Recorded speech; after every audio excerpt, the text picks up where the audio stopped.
दोस्तों आज की हमारी इस वीडियो का टॉपिक है कि हम लोग हमेशा 3 फेज सिस्टम को ही क्यों यूज करते हैं। क्यों हम 4 फेज 5 फेज या 6 फेज के सिस्टम को यूज नहीं करते हैं, या फिर जो 1 फेज का सिस्टम होता है उसको ट्रांसमिशंस में क्यों नहीं यूज किया जाता है, जो 2 फेज का सिस्टम होता है उसको ट्रांसमिशन लाइंस में क्यों यूज नहीं किया जाता है। आज इस वीडियो में हम लोग इस टॉपिक को एकदम क्लियर करने वाले हैं। दोस्तों ये क्वेश्चन आपसे इलेक्ट्रिकल इंटरव्यू के दौरान भी पूछा जा सकता है, तो वहां पर आपको क्या जवाब देना है कि 3 फेज सिस्टम ही यूज होता है, 4 फेज 5 फेज या 6 फेज का सिस्टम यूज नहीं होता है। इस वीडियो में हम ये भी देखने वाले हैं।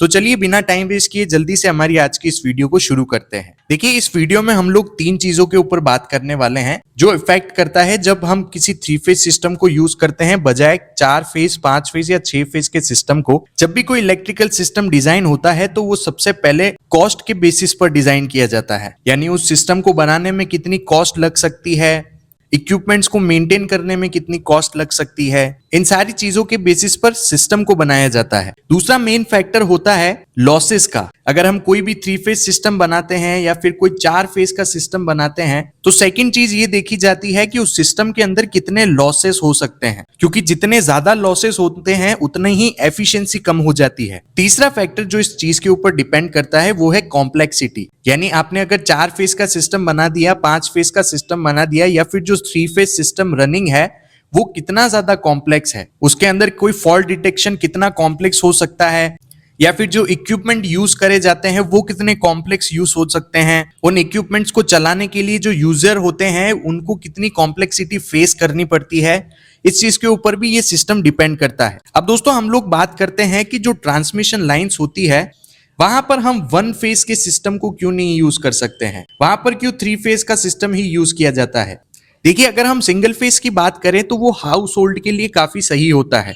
किसी ऑफिस में, किसी घर के अंदर जो होता है सिंगल फेज सिस्टम, वहां पर वो सही तरीके से काम करता है, क्योंकि वहां पर जो अप्लायंसेस होते हैं यानी जो यूटिलिटी यूज हम बोलते हैं उसके लिए सिंगल फेज सिस्टम एकदम परफेक्ट होता है। लेकिन इस सिंगल फेज सिस्टम को अगर हम किसी 220 केवी की लाइन पर भेजें तो वहां पर ये चीज पॉसिबल नहीं हो सकती है, क्योंकि अगर हम सिंगल फेज को अगर 3 फेज से कंपेयर करें तो सिंगल फेज के अंदर कंडक्टर्स ज्यादा चाहिए होंगे अगर हम उसे ट्रांसमिशन में यूज करने लग जाएं। यानी जो सेम अमाउंट की पावर 3 फेज सिस्टम भेज रहा है उसके लिए सिंगल फेज के अंदर ज्यादा वायर चाहिए होंगे, और जितने ज्यादा वायर बढ़ेंगे वहां पर उतने ही लॉसेस बढ़ेंगे, और लॉस बढ़ने की वजह से हमारी एफिशिएंसी कम हो जाएगी। इसीलिए ट्रांसमिशन लाइंस के अंदर कभी भी सिंगल फेज सिस्टम को यूज नहीं किया जाता है, वहां पर 3 फेज सिस्टम को यूज किया जाता है। अब दोस्तों आपके मन में एक और सवाल आ रहा होगा कि अगर हम 3 फेज को यूज करते ही हैं तो 2 फेज को क्यों नहीं यूज किया, हम वहां पर 2 फेज को भी तो यूज कर सकते थे। दोस्तों 2 फेज के अंदर भी कंडक्टर का इशू ही सामने आया था, यानी 2 फेज को भेजने के लिए यहाँ पर न्यूट्रल को भी भेजना पड़ता। इसी तरह अगर हम किसी सिंगल फेज को भेजते तो वहां आर फेज के साथ एक न्यूट्रल चाहिए होता, वाई फेज के साथ एक और न्यूट्रल चाहिए होता, और बी फेज के साथ एक और न्यूट्रल चाहिए होता। अब इस तरह से ट्रांसमिशन के अंदर टोटल वायर्स 6 हो जाते। अब आप सोचकर देखिए अगर कोई 6 वायर का ट्रांसमिशन सिस्टम की लाइन बनती तो वो कितनी ज्यादा कॉस्टली होती और कितनी ज्यादा कॉम्प्लेक्स हो जाती। इसीलिए 2 फेज सिस्टम में भी हमें न्यूट्रल को भेजना पड़ता वहां पर, इसीलिए 2 फेज को भी नहीं यूज किया। ऐसी सिचुएशन में लॉस इतने ज्यादा बढ़ जाते कि हैंडल करना बहुत मुश्किल हो जाता, और वहीं 3 फेज सिस्टम में तो सिर्फ 3 वायर से यानी 3 कंडक्टर से हमारा काम हो जाता है अगर हम 2 फेज या 1 फेज से कंपेयर करें। अब दोस्तों यहां पर बात आती है कि आखिर 3 फेज इतना ज्यादा एफिशिएंट है तो 5 फेज या फिर 6 फेज को यूज कर लेते, वहां पर तो एफिशिएंसी और ज्यादा बढ़ जाने वाली थी। दोस्तों वहां पर एफिशिएंसी बढ़ सकती थी लेकिन जो कॉस्ट है वो बहुत ज्यादा इंक्रीज हो जाती, यानी जो ट्रांसफॉर्मर अभी 3 फेज के लिए लगा है उसको ऐसा डिजाइन करना पड़ता कि वो 5 फेज या 6 फेज के करंट को हैंडल करे, जिसमें ट्रांसफॉर्मर की साइज इतनी बड़ी हो जाती कि स्पेस कम पड़ जाती, और जो ट्रांसमिशन की लाइन की कॉस्टिंग है वो भी बहुत ज्यादा बढ़ जाती। और अगर हम कॉम्प्लेक्सिटी की बात करें तो 3 फेज सिस्टम भी आज इतना कॉम्प्लेक्स है कि बहुत सारे लोगों को 3 फेज सिस्टम को भी समझना मुश्किल होता है, और वहीं अगर हम 5 फेज या फिर 6 फेज लगा देते तो वो कितना ज्यादा कॉम्प्लेक्स हो जाता। इसीलिए 5 फेज और 6 फेज की जगह हमने 3 फेज सिस्टम को यूज किया। अब ये जो चीज है वो टोटली यूनिवर्सल बेस्ड होती है, यानी बहुत सारी रिसर्च के बाद 3 फेज सिस्टम को अपनाया गया है।